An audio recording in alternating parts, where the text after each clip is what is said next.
Welcome to this special presentation on the concept of environmental justice and the history of the environmental justice movement, sponsored by the New Jersey Council for the Humanities, a state partner of the National Endowment for the Humanities, which has provided funding for this program. In the fall of 2011, the Council sponsored a series of community forums, inviting panels of university and community scholars to consider the historic relationships that have existed between New Jersey's environments and local views on justice. Highlights of the third forum, Why Environmental Justice Matters, held in Trenton, will be featured on this program. For decades, the environmental justice movement has fought against inequities and environmental decision-making. But what does environmental justice have to do with the humanities? How do disciplines like history, philosophy, and urban studies deepen our understanding of these issues? Dr. Mary Rizzo, the Council's interim executive director, explains. Some people would define the humanities by referring to certain disciplines, history, literature, those kinds of things. But I prefer to think of the humanities as a way or a method of understanding the world. We like to ask big questions and try to put complicated issues in context to get a better grasp on them. So in preparation for tonight's event, I spoke with Dr. Nikki Sheets, who will be moderating our conversation. And he mentioned that he'd be showing maps with data about where environmental hazards are located and using that to explain how race and class determine the location of environmental burdens.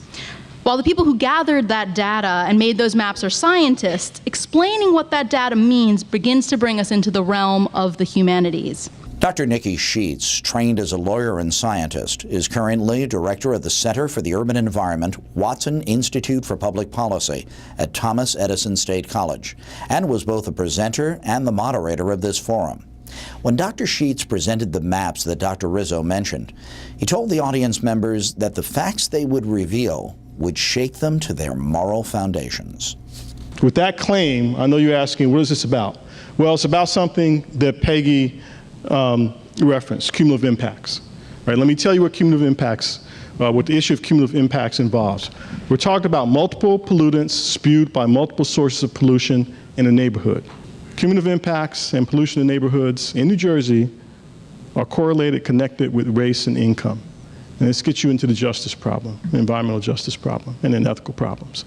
And that is what this graph right here is telling you. So let me walk you through the graph. On your y-axis, where it says mean count, that is really a rough estimate of cumulative impacts and pollution in neighborhoods in New Jersey. Let me say this first. This is not data from the environmental justice community in New Jersey.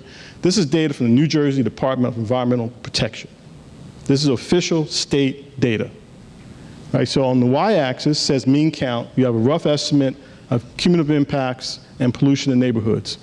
9 characteristics are used. Some involve pollution concentration, some involve disease rates, some involve the number of hazards in the neighborhood.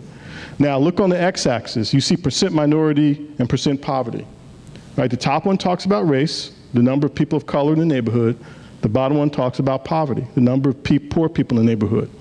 Look at the relationship. As the number of people of color in the neighborhood increases, what happens to cumulative impacts and pollution in the neighborhood? It goes up.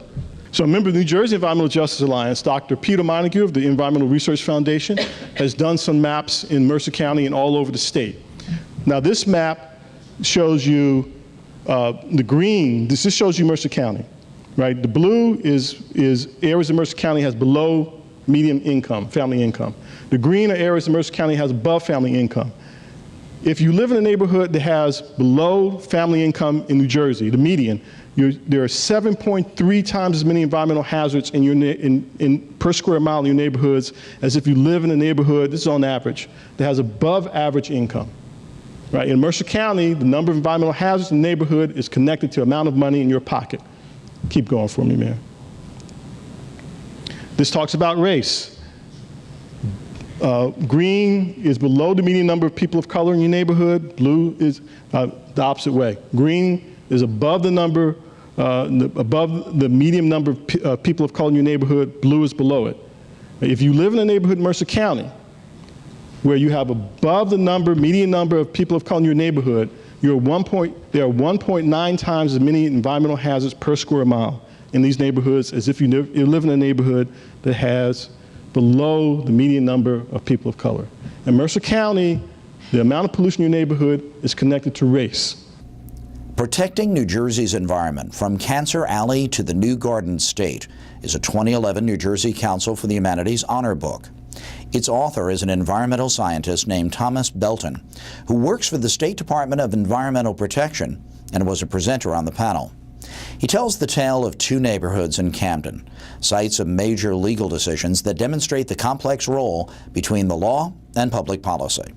The unexpected consequences of these policies deeply affect community members who, as he describes, respond differently. The ethical implications of these issues are described by Dr. Sheets. I chose in my book to talk about two different communities in Camden, both having their own problems, one in the north and one in the south. The southern community was called Waterfront South, and the other one was called Kramer Hill. Kramer Hill is at the absolute northern end of Camden along the Delaware River. Waterfront South at the furthest area to the south. Waterfront South was one of the oldest industrial waterfronts in the United States. It still is. The South Jersey, Port Corporation still manages the docks there. And it has lots and lots of industrial history. If you look at the old maps of it, you find Congolium factories and, large paint factories, where they operated for years and years. But over time, they were replaced by houses, and they put the houses right on top of historic fill. But something happened about 20 years ago that was different. So it wasn't just a factory town anymore. Over a period of 20 years in the 80s and 90s, it became the recipient of a county incinerator. So this regionalism was, they decided to take this focus. At that time in history, my department, the state, suggested having every county have their own trash incinerator. Because the argument was that we were running out of landfill space, and rather than just sending it to Pennsylvania and paying a lot of money for them to take it, every county would burn it. Only 3 counties really built incinerators. Camden built one, Essex County built one, and then one was in, I think, in Warren County. Well, the one in Camden wound up in Waterfront South. They call it a resource recovery facility, or a trash to steam plant. They burn the trash and they use it to drive steam to generate power. But they also got the county sewage treatment plant a few years later.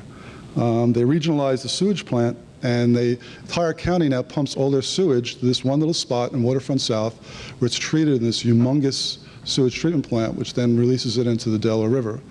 On a technical basis, it made sense to, to do this in some ways, because the little rivers were all going septic, and the argument was you had more dilution in the Delaware River. But that really didn't explain why it wound up in Waterfront South as opposed to another community further up the river. More recently, the St. Lawrence Cement Company hoped to build a concrete plant in Waterfront South, which resulted in a fairly famous lawsuit brought by the Camden Regional Legal Services for the South Camden Citizens in Action that stopped them from doing that through an environmental justice-based lawsuit. Unfortunately, the lawsuit was declared moot due to a U.S. Supreme Court ruling over the finer points of environmental justice at another location. Essentially, it was not enough to demonstrate a geospatial or racial inconsistency in the siting and permitting of an industrial facility. One needed to show that there was a willful intent to discriminate. And, okay. Kramer Hill. So that's Waterfront South. Kramer Hill was named after Alfred Kramer, an itinerant door-to-door bookseller in the 1700s who went into land speculation. He bought 500 lots, and he sold them to people who were essentially workmen in monthly installments, but it was also the largest Afro-American settlement in New Jersey at the time.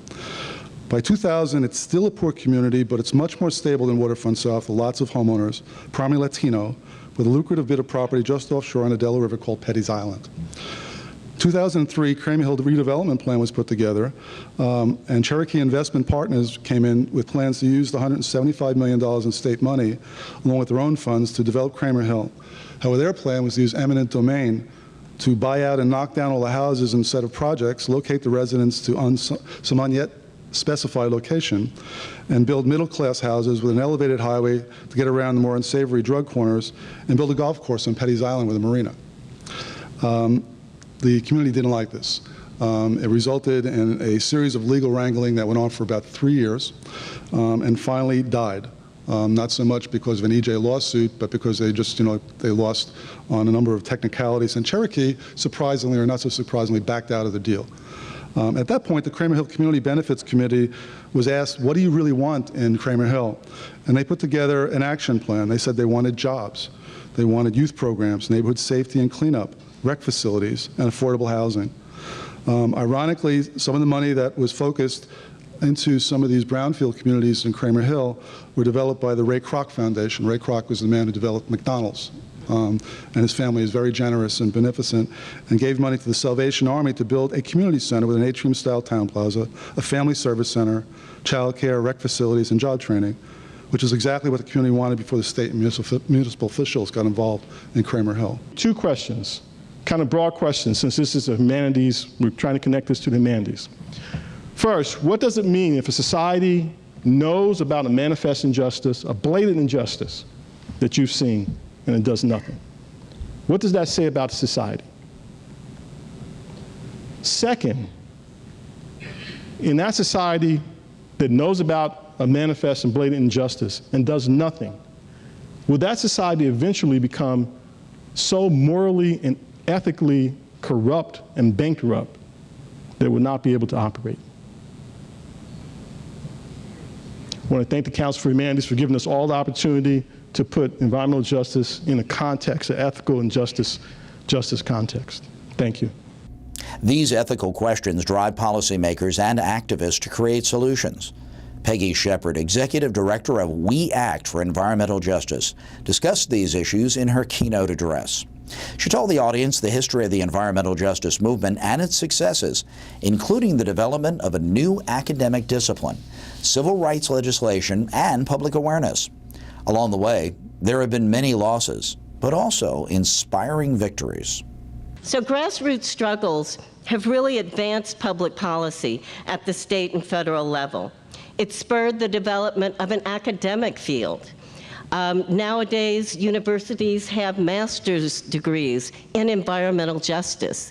I just got an email today that University of Michigan Natural Resources Department is offering a master's in environmental justice. So we've really begun to make a difference in academia. In the application of civil rights laws and a series of legal tools, we've also worked to convene dialogues between impacted communities, activists, and policymakers. But back in 1982, environmental racism was the rallying cry in Warren County, North Carolina, where 500 people were arrested protesting the dumping of PCB-contaminated soil in an African-American community. And they saw environmental racism as just another manifestation of the problems they'd had with police brutality, housing discrimination, and a whole host of other kind of Jim Crow laws in the South. And so 2 decades of community activism finally resulted in the government spending $18 million to detoxify 81,000 tons of contaminated soil. And that struggle gained national attention, resulted in a series of studies and conferences and books on the disproportionate exposure of people of color and low-income communities to these public health hazards. Back in 1983, a man named Dr. Robert Bullitt, a sociologist, found that the situating of landfills and incinerators in Houston, Texas, disproportionately affected African-American communities. And this research led him to a prolific academic career in environmental justice research, advocacy, and activism, and he's authored over 20 books documenting environmental justice struggles around the country. The United Church of Christ Commission for Racial Justice published a study in 1987 called Toxic